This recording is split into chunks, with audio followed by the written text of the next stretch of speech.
हमारी पार्टी के राष्ट्रीय नेतृत्व ने निर्देश दिए थे कि एक पेड़ मां के नाम, और इस निमित्त हमारे कार्यकर्ताओं ने वास्तव में कीर्तिमान स्थापित किए।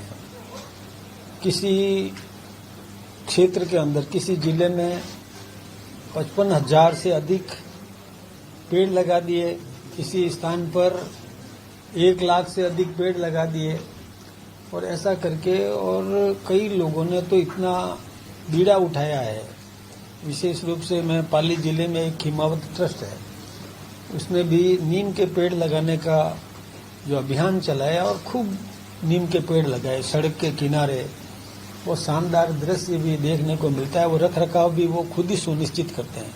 इस प्रकार की व्यवस्था उन्होंने की। ठीक इसी प्रकार से सेलो कंपनी ने उसने 1 लाख पेड़ लगाने का निर्णय किया और पेड़ लगाने का और कार्यक्रम जारी है, चल रहा है। हमारे कार्यकर्ताओं ने भी बढ़ चढ़ करके और इसमें और भागीदारी निभाई है। तो मैं तो आपके माध्यम से आम नागरिकों का भी ये आह्वान करना चाहूंगा कि आप पर्यावरण को और व्यवस्थित करने के लिए अपने अपने क्षेत्र में जहां भी संभव हो वहां पेड़ जरूर लगाएं, और पेड़ लगाते समय इन बातों का विशेष ध्यान रखें कि पुनः कोई किसी विस्तार में काटना नहीं पड़े। इस बात का विशेष ध्यान रख करके और पेड़ जरूर लगाएं। ये हमारा एक अभियान है।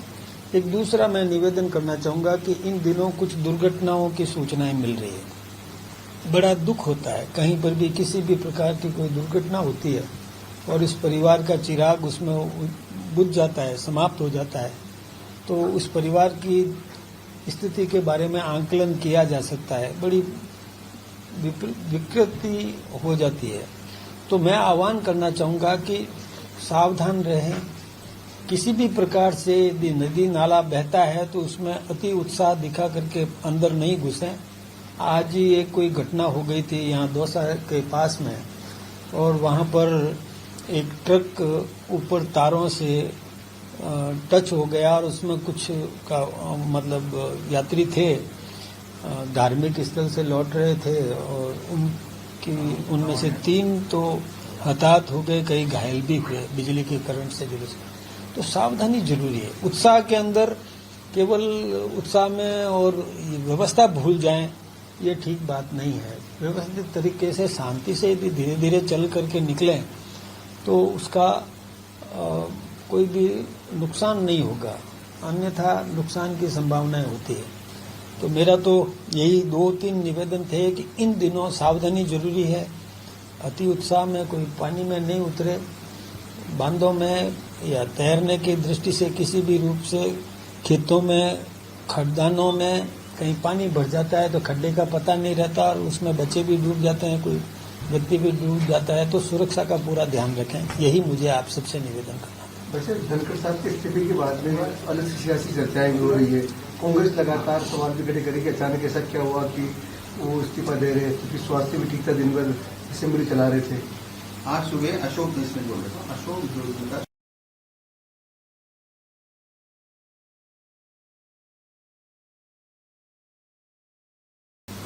देखिए, गहलोत साहब न तो डॉक्टर है उनके, न निजी डॉक्टर है उनके, और गहलोत साहब को ऐसी बात नहीं कहना चाहिए। जो व्यक्ति खुद देखिए बड़े पद पर, उच्च पद पर आसीन मतलब व्यक्ति, वो खुद अपने अस्वस्थता का कारण बताते हुए सम्मानजनक तरीके से अपना त्याग पत्र देते हैं। तो उस पर अविश्वास कतई नहीं किया जाना चाहिए। और कोई इसमें राजनीति करना चाहे, जैसे गहलोत साहब ने इस प्रकार की बात कही, तो गहलोत साहब को क्या पता कि उनकी स्थिति क्या थी। कुछ दिन पहले की बात है, मैं सोचता हूं कि सारा मीडिया जानता है, सारा राजस्थान और हिंदुस्तान जानता है कि वो बीमार हुए थे, अस्पताल में भर्ती भी हुए थे। और यही नहीं, एक बार तो वो भाषण देते देते उनको बैठना भी पड़ा था। ये सारी स्थितियां सामने है। तो पहला सुख निरोगी काया, और आप चाहो तो मैं 7 सुख आपको गिना दूं। पहला सुख निरोगी काया, दूजा सुख है घर में माया, तीजा सुख है सुलक्षणा नारी, पत्नी सुलक्षणा हो, चौथा सुख है पुत्र आज्ञाकारी, 5वां सुख है पड़ोसी अच्छा, छठा सुख है राज में पासा, हस्तक्षेप राज में, और सातवां सुख है संतों का वासा। तो 7 सुख में सबसे बड़ा सुख है पहला सुख निरोगी काया। तो स्वस्थता, देखिए कोई व्यक्ति यदि अस्वस्थ रहेगा तो कोई राजनीति करना जरूरी नहीं है, और स्वस्थ होने के बाद में फिर से राजनीति करेंगे, क्या तकलीफ है, कोई चिंता की बात नहीं।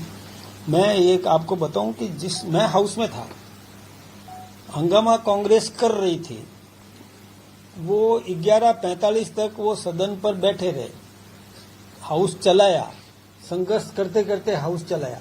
एकाएक उनको ऐसा लगा, कोई अस्वस्थता का उनको एहसास हुआ, तो उन्होंने 11:45 पर 12 बजे तक के लिए हाउस एडजॉर्न किया, स्थगित किया 15 मिनट के लिए।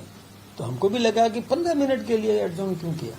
वो अंदर गए, 12 बजे जब वापस हाउस ज्वाइन हुआ तो उस समय उपसभापति जी थे, वो आए नहीं, है ना, अस्वस्थता ही कारण होगी। जब हाउस चल रहा है, हाउस चला रहे हैं, हाउस में बैठे हैं, बैठे बैठे एकाएक उनको एहसास हो गया, क्योंकि संघर्ष तो चल ही रहा था। संघर्ष यानी कांग्रेस हंगामा कर रही थी, हम विषय पे बोल रहे थे, हमारे और कुछ लोग विषय पे चर्चा कर रहे थे, कुछ क्वेश्चंस थे।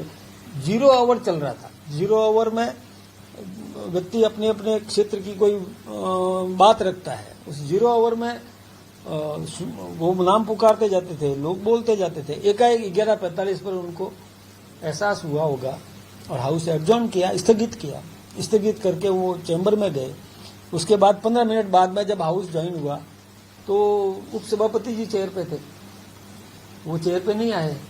तो यानी वहां क्या हो गया, हाउस जब चल रहा था 45 मिनट तक हाउस चलाया उन्होंने, इसलिए ऐसी कोई बात हुई भी नहीं, कोई चर्चा हुई हो, बहुत मस्ती से चल रहा था, आराम से हाउस चल रहा था। एकाएक उनको तबीयत खराब हुई, उनको लगा, संघर्ष तो कर ही रहे थे ना कि आप बैठ जाइए, आप मत करिए, वो करिए, एक्सरसाइज तो वो सब चलती है उस समय। तो उस समय उनको एहसास हुआ इसमें कोई राजनीति नहीं करना चाहिए और किसी का चरित्र हनन भी नहीं करना चाहिए।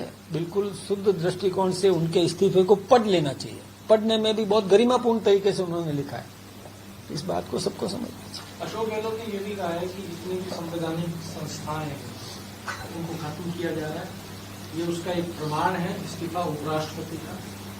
साथ में जनता को भी उन्होंने ये कहा है कि जनता को भी अब वक्त आ गया है कि जनता इस चीज को तय करे, नहीं तो लोकतंत्र खतरे में। एक बात मैं आपसे बताऊं कि संवैधानिक पद कहाँ समाप्त हो रहा है। संवैधानिक पद है, उपराष्ट्रपति का पद है, इसको खत्म कहाँ कर रहे हैं। वो क्यों कह रहे हैं गहलोत साहब, ऐसा समझ में नहीं आई। और वो खुद जानते हैं। देखिए संवैधानिक संस्था उपराष्ट्रपति का और वो राज्यसभा में सभापति का पद होता है। उपराष्ट्रपति राज्यसभा में सभापति होते हैं। ये संवैधानिक व्यवस्था है, इसको समाप्त नहीं किया जा रहा है। कोई यदि पता नहीं क्यों ऐसी बातें कर रहे हैं, कपोल कल्पित बात करके जनता में भ्रम पैदा करने की कोशिश कर रहे हैं, ठीक बात नहीं है। संसद सत्र शुरू हो गया, आपका राजस्थान के जो पार्टी पदाधिकारी कार्यकर्ता वो काफी उम्मीद थी कि आप पदाधिकारी की घोषणा करेंगे, नई टीम बनाएंगे। अब आपके अधिकतर समय जो राज्यसभा में निकलेगा तो आप कब तक बना पाएंगे, इसलिए अभी कुछ बता दीजिए। एक बात मैं आपसे बताऊं, हमारा काम बहुत अच्छा चल रहा है, हमारा काम व्यवस्थित तरीके से काम चल रहा है और हमारे कार्यकर्ता सभी काम पर लगे हुए हैं, जो जिस दायित्व को निभा रहा है। और जो नई टीम की जो बात कर रहे हैं ना, उसमें कुछ नए हैं, कुछ और जुड़े हैं, कुछ पुराने हैं। हाँ जुड़े हैं, तो वो अब प्रक्रिया है हमारी, उस प्रक्रिया के तहत व्यवस्थित तरीके से घोषणा भी हो जाएगी। एक सवाल ये था, क्रिया की प्रतिक्रिया होती है, जब उपराष्ट्रपति का इस्तीफा हुआ तो इसका सीधा असर राजस्थान की राजनीति पे भी देखा जा रहा है और खासतौर से बीजेपी को लेकर, जाटों की राजनीति को लेकर देता है। कितना इम्पैक्ट बीजेपी मानती चलती है कि इस पर जाट राजनीति में फर्क पड़ेगा, क्योंकि जाट को बीजेपी की मानती है। देखिए, पहली बात तो मैं ये स्पष्ट करना चाहता हूँ कि हमारी जातिवादी राजनीति नहीं है। हम सर्व समाज का विकास करना चाहते हैं, सर्व समाज को साथ लेके चलना चाहते हैं। सभी जो मेहनत करता है, जो अच्छा सेवक है, उसको सेवा करने का अवसर जरूर मिलना चाहिए। इसमें कहीं कोई जाति के हिसाब से नहीं चयन होता है कि इस जाति का व्यक्ति सेवा नहीं भी करता है फिर भी क्योंकि जाति का है इसलिए लेना है, ऐसा कुछ भी नहीं होता। जो सेवक है, जो जनता की सेवा करना चाहता है उसको महत्व मिलेगा और सर्व समाज को महत्व मिलेगा। सभी जातियों का पूरा आदर है, सभी जातियों का हम पूरा सम्मान करते हैं, सभी धर्मों का हम पूरा सम्मान करते हैं, सभी संप्रदायों का हम पूरा सम्मान करते हैं, किसी के साथ भेदभाव कतई नहीं करते। इसलिए राजनीति में यही आदर्श सबको निभाना चाहिए। मैं अन्य पार्टियों से भी निवेदन करना चाहूंगा, वो पार्टियां भी कृपा करके जाति भेद पैदा नहीं करे, वर्ग भेद पैदा नहीं करे, ये कोई क्षेत्रवाद पैदा नहीं करे। क्षेत्र के संघर्ष करने की कोई स्थिति बनती है वो भी ठीक नहीं है। कोई कैसी भी बात कर लेता है, कोई भील प्रदेश की बात करता है, कोई मरु प्रदेश की बात करता है। मैं सोचता हूं कि ये एक हमारे व्यवस्था को तोड़ने का और ये कोई प्रयास करे तो ठीक बात नहीं है। उन सबको ये चाहिए कि जाति विहीन योग्यता के आधार पर, है ना, जाति विहीन राजनीति करे, योग्यता के आधार पर समुचित महत्व दे, ये हम चाहेंगे। तो क्या मतलब उपराष्ट्रपति जब बनाया गया था तो यही कहा गया था कि जाटों को साधने के लिए बीजेपी ने ऐसा किया। ऐसा नहीं है, एक योग्य व्यक्ति को अवसर दिया था। कोई जाटों के हिसाब से या राजपूतों के हिसाब से या घाटी के हिसाब से ऐसा कोई नहीं होता है। योग्यता काम करने के आधार पर पार्टी निर्णय करती है, उसमें जातिगत आधार पर नहीं देखा गया। जातिवाद पर कहने का आंतरिक नाराजगी तो इसी क्योंकि बड़े नेता तो इस तरह से जो सोशल मीडिया पे चला उस पर मैं फिर निवेदन करूं, आप कितनी बार पूछोगे, मेरा जवाब यही है, हटाया नहीं गया है। अस्वस्थता ये पहली प्राथमिकता है कि स्वस्थ रहे व्यक्ति। अस्वस्थता से उनको कुछ आराम करने की जरूरत होगी। जैसा उन्होंने इतना बड़ा आदमी गलत नहीं लिखेगा। इस पद पर मैं सोचता हूं कि हमारे हिंदुस्तान की संवैधानिक व्यवस्था में तो नंबर 2 ही है। वह व्यक्ति यदि गलत लिखेगा उन पर मतलब मैं नहीं सोचता, अविश्वास करना ठीक नहीं। पर आपका विपक्ष ये कह रहा है कि हटाया नहीं गया, उन्होंने खुद छोड़ा है, तो आपने मनाया भी तो नहीं। अस्वस्थता में क्या मनाएगा कोई कि मैं गारंटी देता हूं कि आपका कुछ नहीं होगा, आप बीमार नहीं हो गए, ये क्या बात होगी? ये क्या बात है कि मैं मनाऊं? क्या मनाऊं? नाराज हो तो मनावे ना। अस्वस्थता में क्या मनाएगा कोई?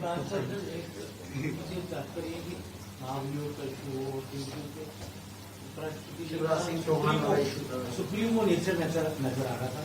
आप बीजेपी का जो स्टैंड था उससे अलग शहर का स्टैंड। ये तो कोई डॉक्टर ही गारंटी दे सकता है कि आपका कुछ नहीं बिगड़ेगा। मैं तो क्या गारंटी दूं? मैं एक बात आपसे बताऊं, ऐसा कुछ भी नहीं है।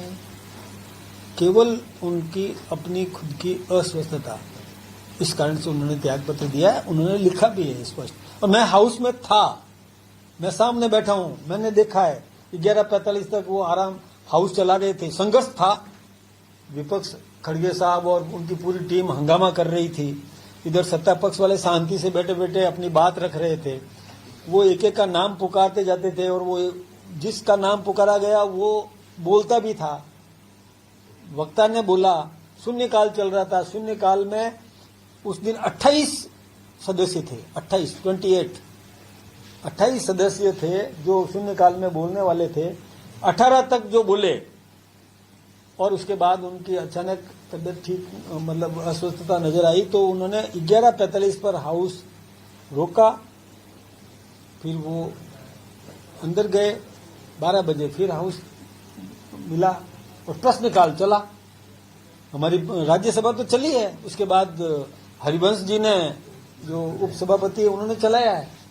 तो कोई ऐसी बात होती तो फिर हाउस दिन भर के लिए स्थगित हो जाता, लेकिन नहीं हुआ। आप लोग दिल्ली से आए हो साहब, कोई चर्चा, कोई नाम क्या राजस्थान में, पर फिर राजस्थान से कोई नाम हो सकता है?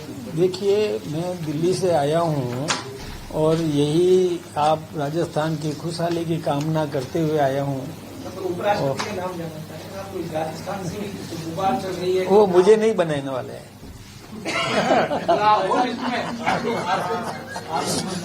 अवार्ड मिल रहा है सांसद का, उसको भी बड़ा अवार्ड है। अब देखिए, घोषणा तो हुई है, लेकिन अब उपराष्ट्रपति जी का स्वास्थ्य उस पर निर्भर करता है, देखते हैं क्या होता है आगे। राजस्थान के आप बी एस संतोष जी से मिले दिल्ली के दौरे में पार्टी के नहीं, अभी मैं नहीं मिल पाया। नहीं, लेकिन पिछले दौरे में मिले क्या आगे भावी कार्यक्रमों को लेकर हाँ, कार्यक्रमों की चर्चाएं नेताओं से मिलते हैं तो होती है। कोई सबसे गाइडलाइन कब तक आपकी रुचि अंतिम को डेडलाइन करते होंगे? देखिए, काम चल रहा है हमारा, व्यवस्थित तरीके से हम काम कर रहे हैं और जब उनको करनी होगी कर लेंगे। वो हमारे एंगल पर कोई पेंडिंग नहीं है।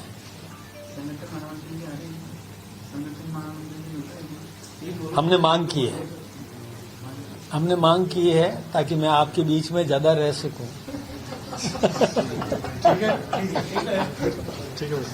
ठीक है सर। ये मैंने अभी निवेदन किया था, मैं फिर से निवेदन कर रहा हूं कि अतिवृष्टि के कारण कहीं पर बाढ़, नदी नाला कुछ भी हो तो उसमें दुस्साहस नहीं दिखाना चाहिए। अति उत्साह में अंदर नहीं घुसना, सावधानी से चलें, जहां तक संभव हो रुक जाएं। रिस्क लेना ठीक नहीं है, रिस्क से दुर्घटनाएं हो सकती है। आज एक दुर्घटना हुई, उस पर भी बहुत दुख है हमको कि वो यात्री आ रहे थे और ट्रक उस बिजली के तारों से टच हो गई और उसमें 3 लोग तो उनकी डेथ भी हो गई और बाकी घायल भी हुए। ऐसे थोड़ा सावधानी जरूरी है।